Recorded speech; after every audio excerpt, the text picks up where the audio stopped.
Richard James will present Factorization tutorial part 2b. Here is another difference of two squares. In the examination, we are required to factorize such expression at sight. That means we should be able to look at it, determine mentally the two factors, and then just write them down. We should therefore take one step. Also, we do not expect to be awarded more than a single mark for solving one of these problems correctly.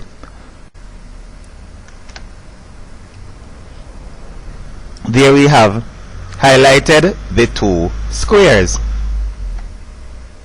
We will proceed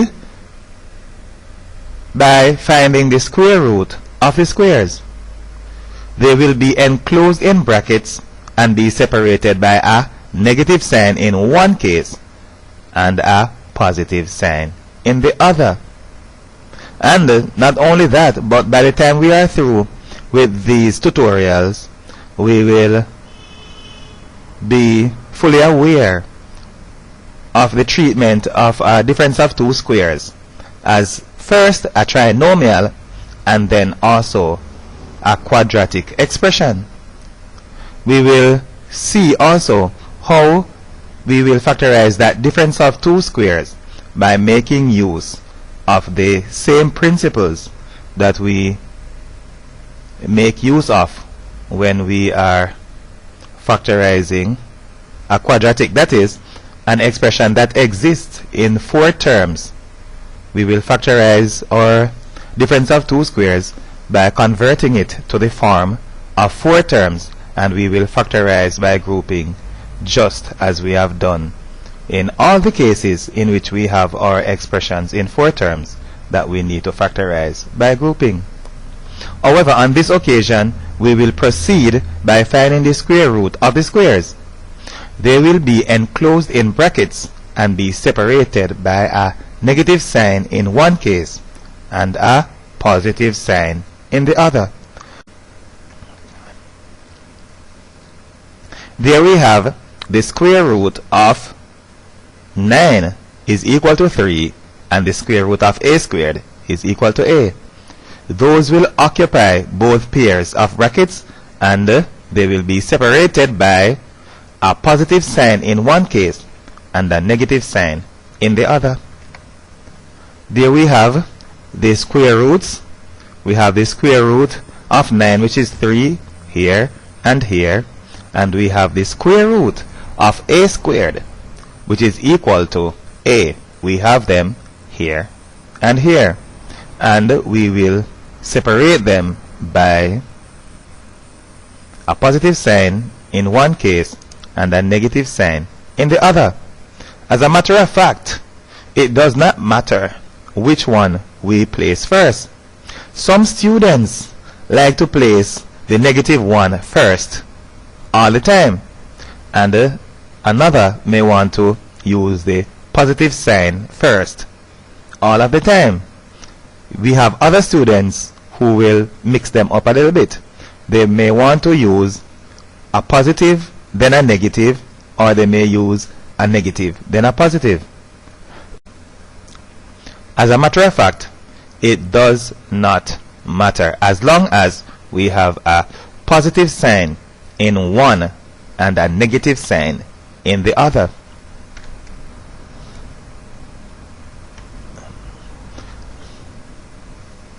Here we have another expression containing four terms, and we know that 4 in mathematics is related to quad, quadrilateral, quarter, quadratic, and so on. All of those are in reference to 4. There we have our 4 term. So let us factorize by grouping by first taking a common factor of x.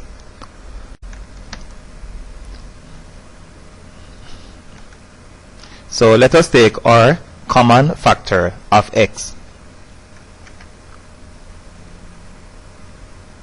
And as usual, we will divide each term by the common factor. As a matter of fact, we are factorizing by grouping, taking 2 at a time. For the first pair, the common factor is x, and we will divide each one of those terms in the first pair by x, and we have that right there. Each term is divided by the HCF, which is x, and in the other case, what is the highest common factor? Well, surely we do not use y, but we have 2y and we have 10.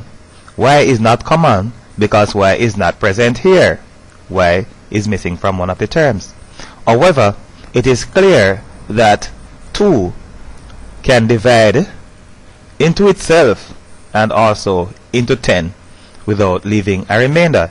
So the highest common factor on this occasion is 2. The second pair has a common factor of 2. And we will do the same. Divide each term by the highest common factor.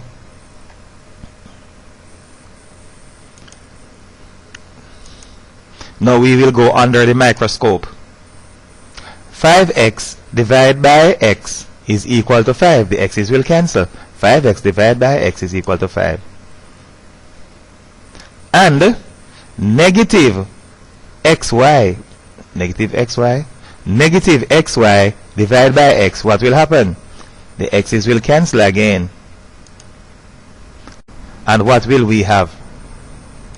Just that negative y. So the x's cancel and we have a negative y right there. For the other one, under the microscope also, we can clearly see the 2's cancelling. 2y divided by 2 is equal to y with those 2's cancelling. And then 2 into 10 is 5. But do not forget this negative sign that we have right here. So we say negative 10 divided by 2 is equal to negative 5. There. The contents of the two brackets are different, but not by much. However, that still prevents us from finishing our factorization process. Let us make the necessary adjustment on the next slide. So as long as the contents of the brackets are different, then we have some difficulty completing the factorization process. Why? Because we have to take a common factor. As we can see, the two terms 5 minus y and y minus 5 are not different by much, because they both have 5 and y, and they both have a single negative term. So we see that we are not so far away, but as you know, a miss is sometimes as good as a mile. And while not being a very far way off, it is not close enough for us to say that we can just write down the two factors. Well, a very experienced mathematician may be able to do that, but we are talking about writing tutorials for students who are at the CSEC level. We need to make every single thing very clear. We have 5 minus y, we have y minus 5. The 5 is positive in this case, and in this case the y is negative, which is different from this one. So let us see if we can make the necessary adjustment on the next slide. We know that any number or expression multiplied by 1 is equal to itself. We will therefore multiply the second term by 1. Therefore, if we multiply the second term, which is this one, by 1, the result will still be the same. However, we will be a little bit more innovative than just that, and we will say that 1 is equal to negative 1 multiplied by negative 1. So we are multiplying by 1, considering that 1 is equal to negative 1 multiplied by negative 1. And we will begin by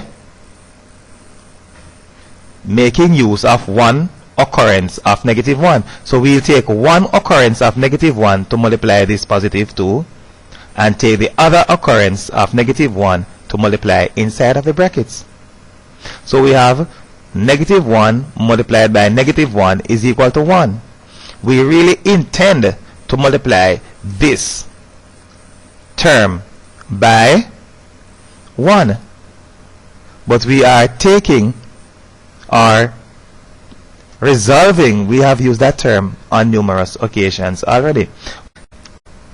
We are resolving 1 into 2 components, and the 2 components that we resolve 1 into are negative 1 and negative 1.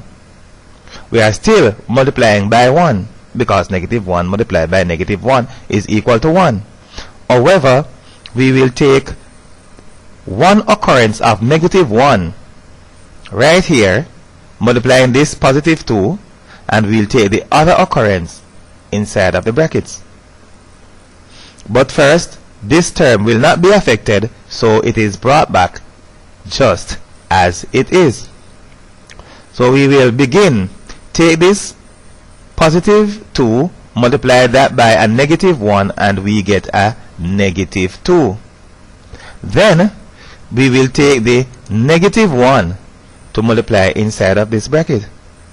But is there anything that we need to be mindful of? Let's see. The negative term will yield a positive answer when multiplied by negative 1. So this negative term will yield a positive answer when we multiply by negative 1. Negative 5 times negative 1 is equal to positive 5. Negative times negative is equal to positive. So the negative term will yield a positive answer when multiplied by negative 1.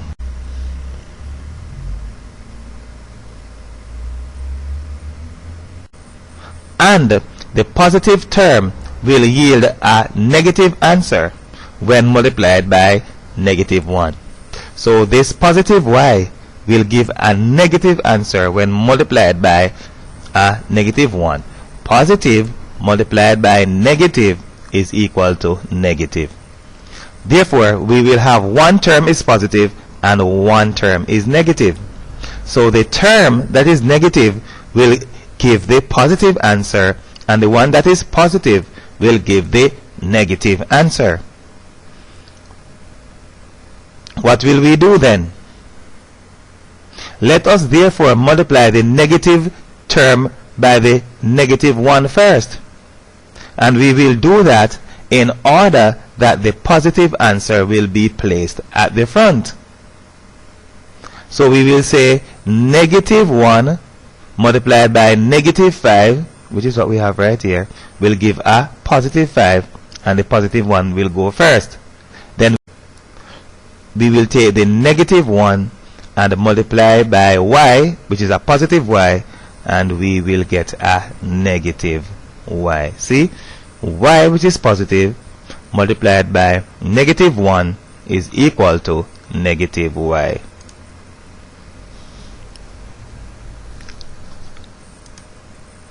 Finally, the common factor is 5 minus y. So, whereas we had y minus 5, we have adjusted our expression without cheating, in order that we will have the contents of the two pairs of brackets to be the same. And then, they being the same will be the common factor. And we will proceed by factorizing by that common factor. So divide the expression by 5 minus y. Actually, the common factor is 5 minus y, and we need to divide each term by the common factor. We will therefore divide each term by 5 minus y. See? 5 minus y, 5 minus y. That's our common factor. And if we have a common factor, the next step will be to divide each term by the common factor. And what happens? Notice that those two are gone. The result is x. And also those two are gone. And the result is not quite. Do not forget this negative sign that we have right here. Negative 2.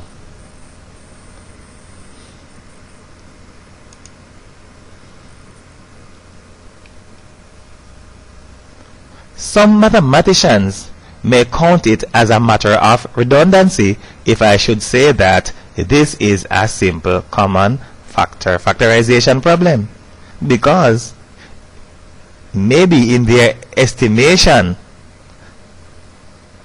a factorization problem that requires us just to take a common factor is already simple. So they may say that it is a redundancy to say that we have a simple common factor factorization problem. Taking a common factor should be the easiest thing in factorization, but this one is extra simple. It is easy to see the common factor and easy to divide each term by it. The common factor is x. As we can see, we have x squared here and we have xy there. Now divide each term by the common factor. Take a common factor of x, divide each term by the common factor. We say x squared divided by x is equal to x. And xy divided by x is equal to y. The x's will cancel each other. So there we have our problem completed. I hope that no one would have been deceived into imagining that the expression was a difference of two squares, especially that the first term is a square and the two terms are separated by a negative sign. So I hope that no one considered this expression to be a difference of two squares. Sometimes I see when I am evaluating my students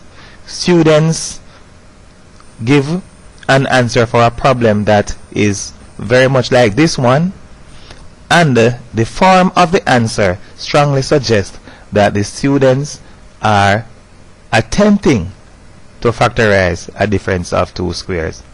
Maybe they are deceived by the fact that the first term is a square, and also by the negative sign that we have there. But a difference of two square needs one more thing. It needs another square. Else we do not have two squares. Else we cannot have a difference of two squares. So do not be deceived when we see a single term in the expression is a square and we have a negative sign. We have one more property that is necessary in order to qualify the expression as a difference of two squares. And that quality or property is another square, which does not exist in this particular case. So we do not have a difference of two squares. But for the next expression, we have a difference of two squares. As a matter of fact, maybe I am not the only one who is happy, but the mathematics campers may be happy also. I am happy that we are encountering the last difference of two squares in this section. Although we are not done yet, we have another expression to factorize. But we have seen so many in the form of a difference of two squares. Maybe we have up to about 5 on this page alone. Here we have 1, 2, 3, 4, 5, 6.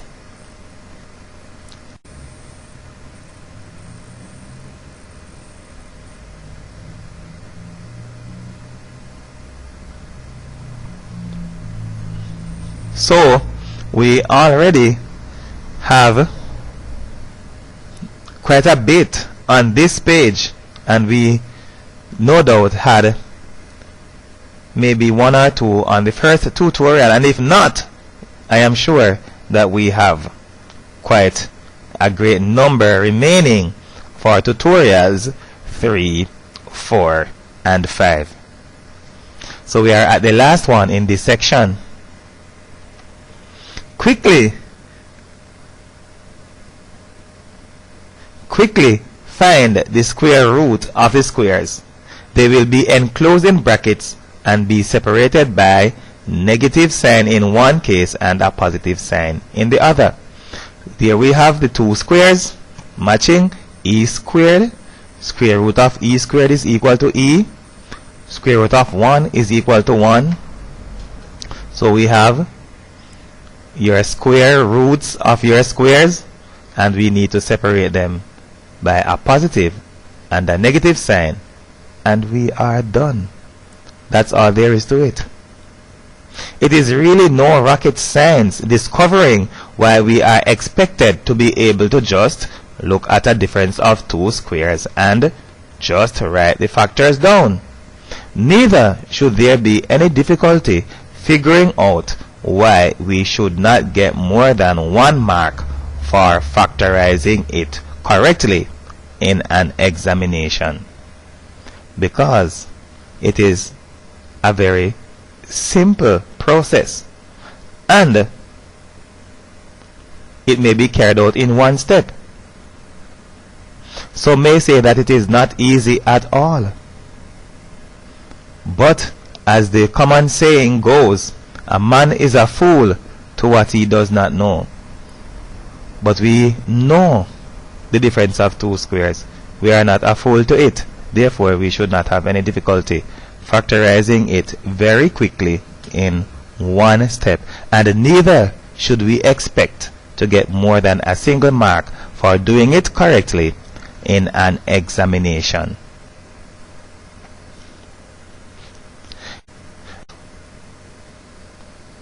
In this trinomial, the product of A and C is, as we have them here, 5 multiplied by negative 2.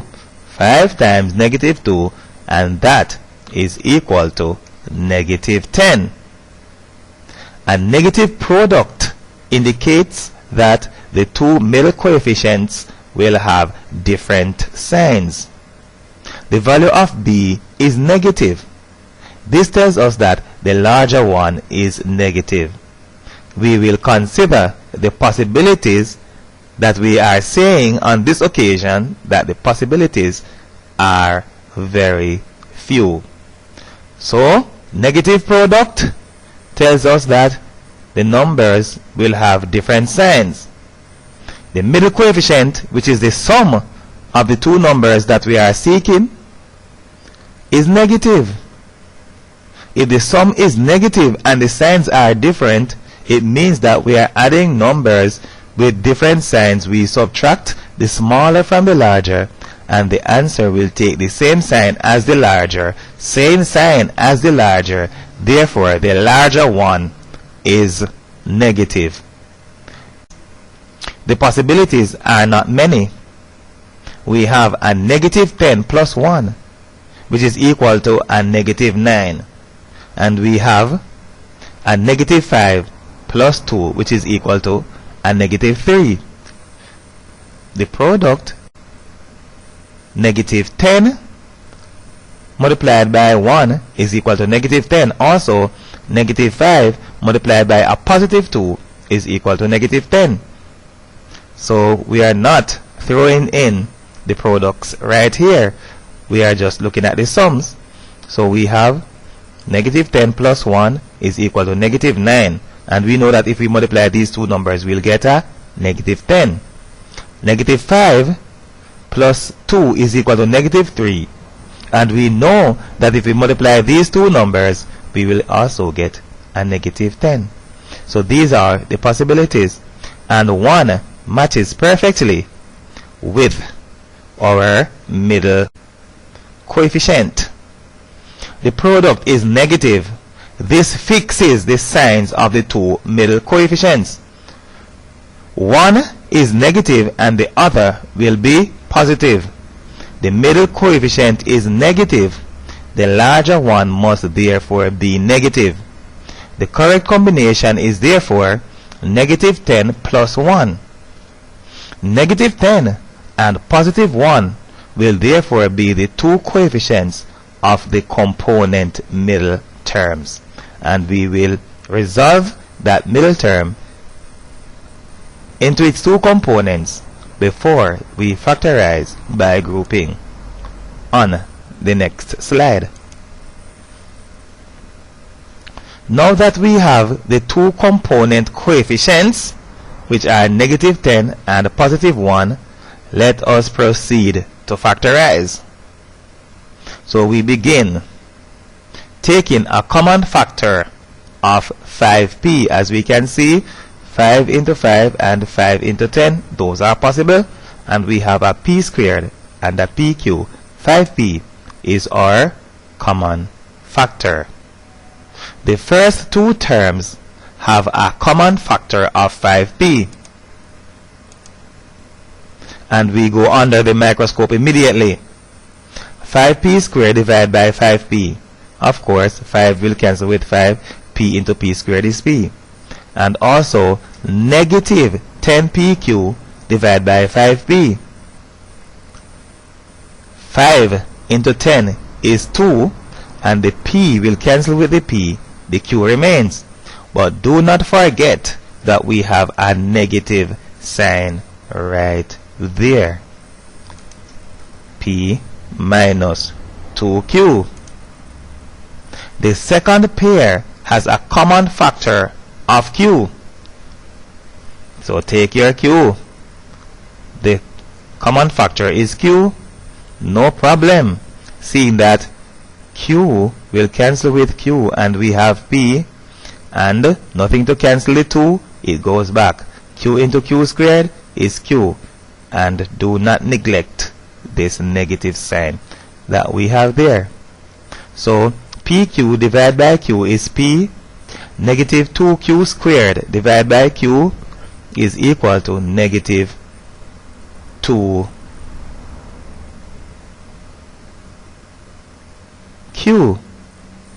Nice. We will finish our factorization by taking a common factor of p minus 2q. P minus 2q is our common factor. And then, after we divide each term by p minus 2q, the other factor will be 5p plus q. And that's all there is to it. And because we are at the end, the last problem here, we imagine that we are finished with tutorial 2b. Not so. There are some very important things that we need to pay some attention to in order that we may have an overall better knowledge and appreciation of the subject, and also to improve on our capabilities in the subject.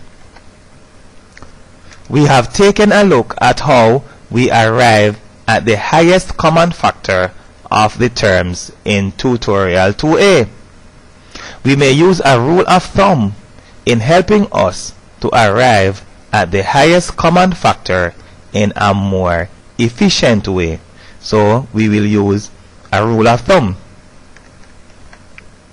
Let us be reminded of the highest common factor that we obtained from tutorial 2a. There it is. What do we know? The new coefficient is the highest common factor of the coefficients. So we take the individual coefficients 12 and 8. What is the largest number that can divide into 12 and 8? That is 4, and that is what we always do.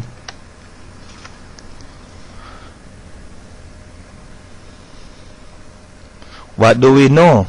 Considering the powers of p, notice that for the highest common factor, the power of p is actually the smallest power of p among the terms.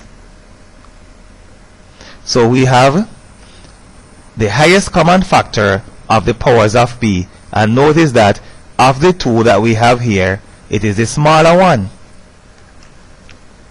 The powers are 3 and 2. We will use the smallest number that we have here, which is 2. Therefore, in our highest common factor, we will use p squared. And it may be somewhat of a paradox that we are looking for the highest common factor, yet we are choosing the one that is smallest among the two. Why is that so? We choose the smallest one because the one with the smallest power is capable of dividing into itself and also the others. So choose the one with the smallest power because it is the one that is capable of dividing into itself and all other terms. Choose the one with the smallest power. So 3, 2, smaller one, choose 2. What about the q's? Notice also for the q's, we use the one with the smallest power among the terms.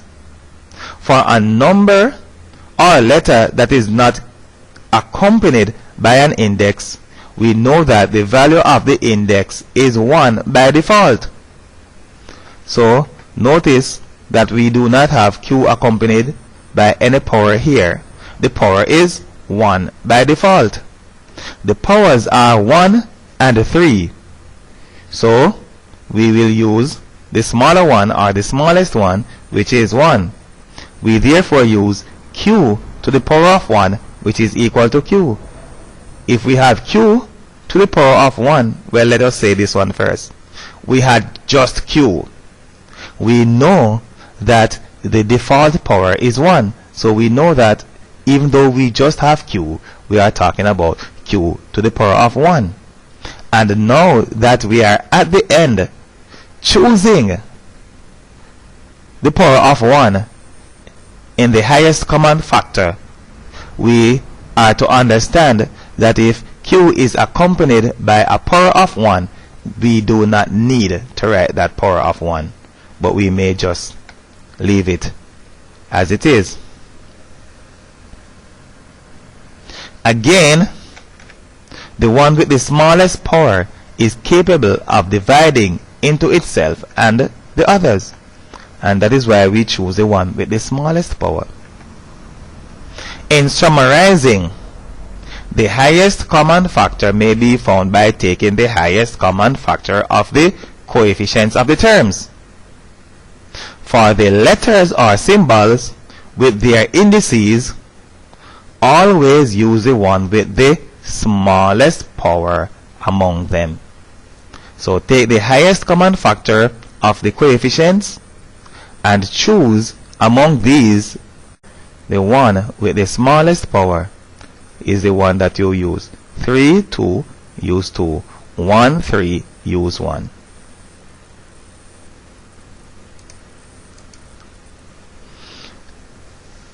Let us find the highest common factor of another set of terms. Let us see if we can apply what we have just made use of and let us see if we will get a desirable or even correct result. Let us first take the highest common factor of the coefficients. Highest common factor of 15 and 20 is 5. What do we do next? The highest common factor of the powers of x is the one with the smallest power. The one that does not have any power, we are sure that it is 1 by default. So the smallest one is 1. So we expect that x to the power of 1 or x is our answer. The powers are 2 and 1. The highest common factor will therefore be x to the power of 1, which is equal to x. The highest common factor of the powers of x is the smallest one, because the smallest one is the one that can divide into itself. And the others, or we may say, the one with the smallest power is the one that is capable of dividing into itself and the others. There we have it. Choose the one with the smallest power for the highest common factor of the powers of y. Choose the one with the smallest power for the highest common factor of the powers of y. And do not forget, does not have any power. The power is 1 by default. So we have 1 and 2. The highest common factor of the powers of y will therefore be y to the power of 1. And that is equal to y. Y to the power of 1, which is y.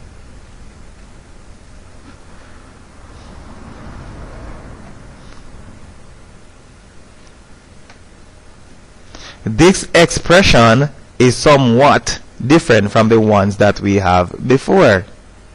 By the time we get to the end, the difference will be clear if it is not obvious already. Let us first take the highest common factor of the coefficients. Largest number that will divide into 8 and 6 without a remainder is 2. No problem with that one.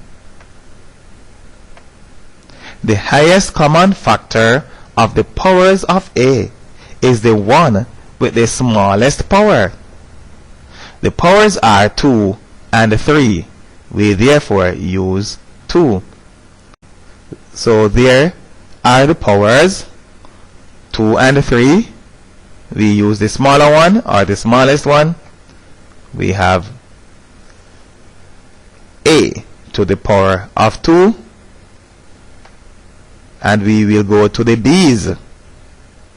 Choose the one with the smallest power from the highest common factor of the powers of b. The powers are 4 and 3. We therefore use b to the power of 3, using the one with the smaller power. Right. Smaller power is 3. Use that. What about the other one? We may accurately say that c is not present in the second term, and because it is not common to both terms, we do not give it any consideration for a common factor. So we will not give c any common factor consideration because it is not present in this term. So it is not to be included in the common factor. So if we just forget about the c in this particular case, we would have done the correct thing. Again, we may opt to be technical or highly theoretical and say that c exists in the second term in the shadows in the form of c to the power of 0, which is also correct. So we may say that c exists in the second term in the shadows in the form of c to the power of 0. That is also correct.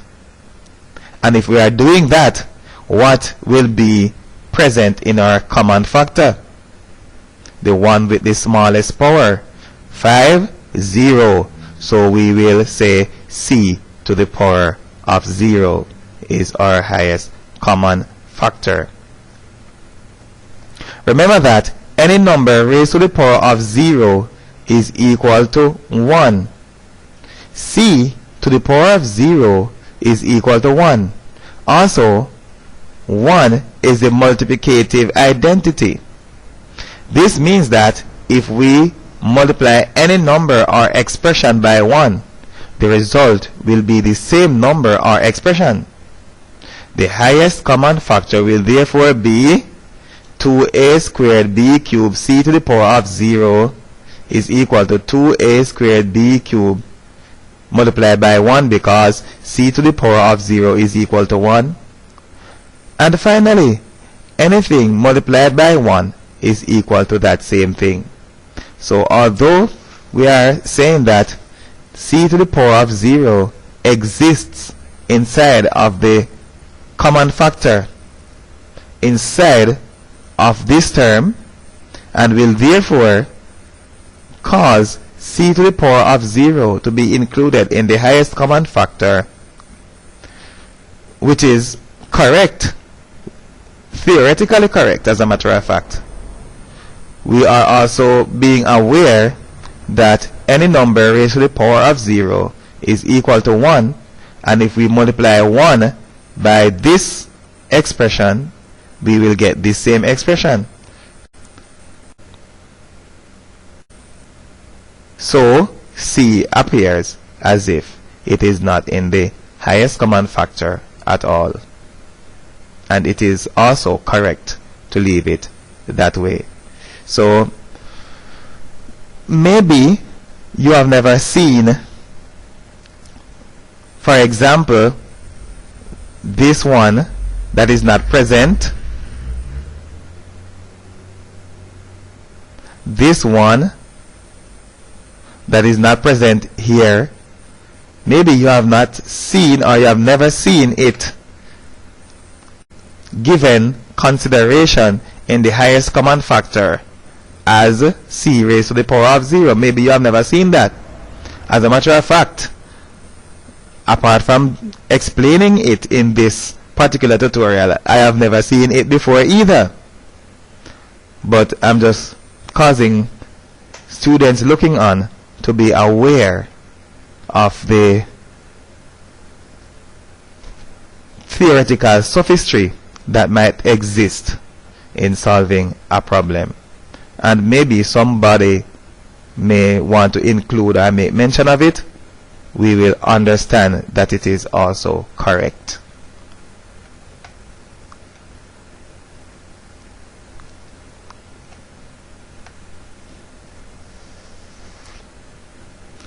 Especially when we are solving equations, we are not afraid to call an equation that has a difference of 2 squares on the left hand side and 0 on the right hand side a quadratic equation. We are not afraid to call an equation with a difference of 2 squares on the left hand side a quadratic equation. Without argument, the difference of 2 squares is generally considered to be a quadratic expression. And you know our greatest question: where are the 4 terms in the quad? Right, so without argument, the difference of 2 squares is generally considered to be a quadratic expression. Where are the 4 terms? And there is no doubt that it is. As a matter of fact, we are declaring that it is quadratic on this occasion, and we will also prove it to be so. We will even go as far as factorizing it in the true quadratic style. So we will not only demonstrate that a difference of 2 squares, one that we have there, that has only 2 terms, we are saying that it is quadratic, and I am saying that we can account for the existence of 4 terms. Therefore, we can account for the other 2 terms that are missing. We will begin by matching the expression with the general form of our quadratic that is given in the form of a trinomial. So our general form of a quadratic is given in the form of a trinomial. We will match this expression with this one, proving first that it is actually trinomial, and then prove that it is also quadratic, and further factorize it by making use of the same principle that we factorize 4 terms by. That is, by grouping, taking 2 at a time. So first, prove that it is actually trinomial. The first term has x squared, so that is the term in the square of the variable. There is therefore no difficulty, seeing that ax squared is actually 4x squared, that there is a 1-to-1 correspondence. So our first term in the trinomial is 4x squared. What is our problem? Do we have any? In our difference of 2 squares, there is no term in x. So we do not have any term in x. As we can see, no term in x right here. In the difference of 2 squares, no term in x. We have the one in x squared, but not the one in x. The term in x is actually equal to 0. Not denying the existence of a term altogether, we may say that the term in x exists, but its coefficient is equal to 0. So we may not deny that it exists. We are not denying that it exists. As a matter of fact, it has to exist if this can be quadratic. So we know for sure if this is quadratic. We say that it is, and we are about to prove that it is. So if it is quadratic, there has to be a term that corresponds with this one. It does not appear here. Therefore, we are sure that it is equal to 0. And as a consequence, we can conclude that its coefficient is equal to 0. And we put it right there. The other one, though, is blatantly clear.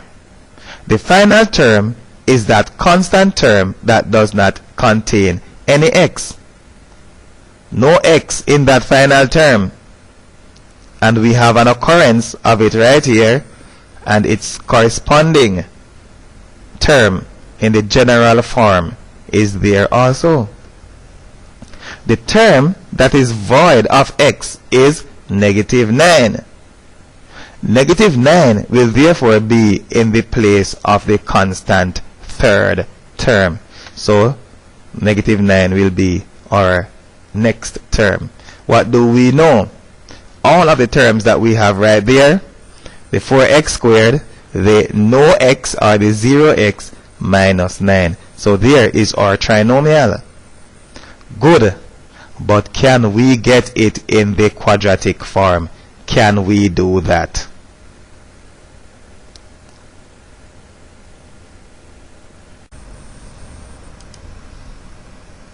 Now there is your quadratic expression in trinomial form that we will factorize. Now here is our trinomial whose middle term we will resolve into its 2 components. As usual, we will first consider the product of A, C. And of course, A and C are 4 and -9. AC is therefore equal to 4 multiplied by -9, which is equal to -36. Well, some mathematics campers may want to be a bit humorous and say that we are attempting to make something out of nothing because we are about to resolve this middle term into its two components, and the middle term is equal to 0.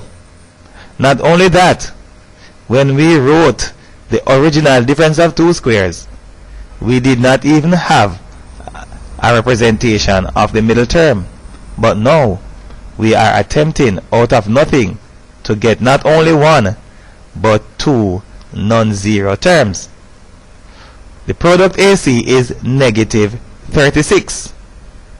Because of the negative product, the numbers will have different signs. So because of the negative product, the numbers will have different signs. The middle term, which is B, is equal to 0. So we know that the two terms will have different signs, and we know that the middle term is equal to 0. Their sum is 0. Any two numbers that have a sum of 0 are additive inverses. Since the sum is 0, as long as the two numbers are not equal to 0, then they have to have different signs. So there we have the conclusion of our argument. 1, well, at least this part of it. 1, they have different signs. 2, their sum is equal to 0. And we are coming to the conclusion that they are not equal to 0. So we are saying that they must have different signs. So we are just adding more power to our original argument that the two numbers must have different signs because they have a product of negative 36. Their sum is 0.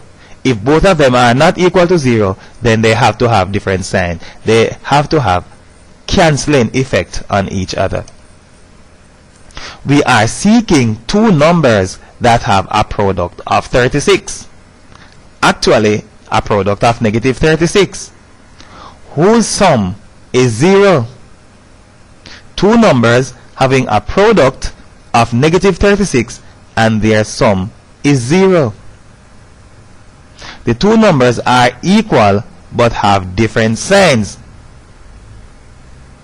We therefore do not need to go beyond 6 multiplied by 6 is equal to 36. Additive inverses have the same size but different signs. The two middle coefficients will therefore be negative 6 and positive 6. Hope that no one will waste time resolving the difference of two squares, well, the middle term of the difference of two squares, into its two components in an examination. We are demonstrating here that it can be done. And how are we doing that? We are doing that by making use of the fact that 4 times negative 9 is negative 36. They have different signs. Their sum is 0. What two numbers multiply to give negative 36 and their sum is equal to 0? As long as they are not both equal to 0, they have the same size but they have different signs. They have to be additive inverses. So if we have another difference of two squares, x squared minus 25, then the middle term has to be what? Plus 5 and minus 5. They have to be additive inverses, like we have them right here.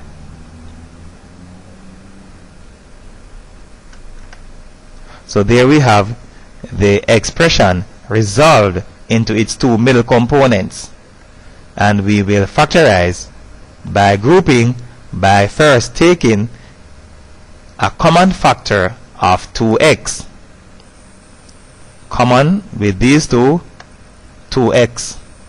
2x into 4x squared, 2 cancels into 4 is 2. X into x squared is x. And the x's will cancel here. And 2 into 6 is 3. Remember what we said before? 2 into 4 is 2. X into x squared is x. 2x. 2 into 6 is 3. And the x's will cancel 3. So 4x squared divided by 2x is equal to 2x. And 6x divided by 2x is equal to 3. 2x plus 3. The second pair has a common factor of negative 3. Negative into negative is positive. 3 into 6 is 2. And nothing to cancel the x. It goes back as 2x. Also, negative into negative is a positive 3.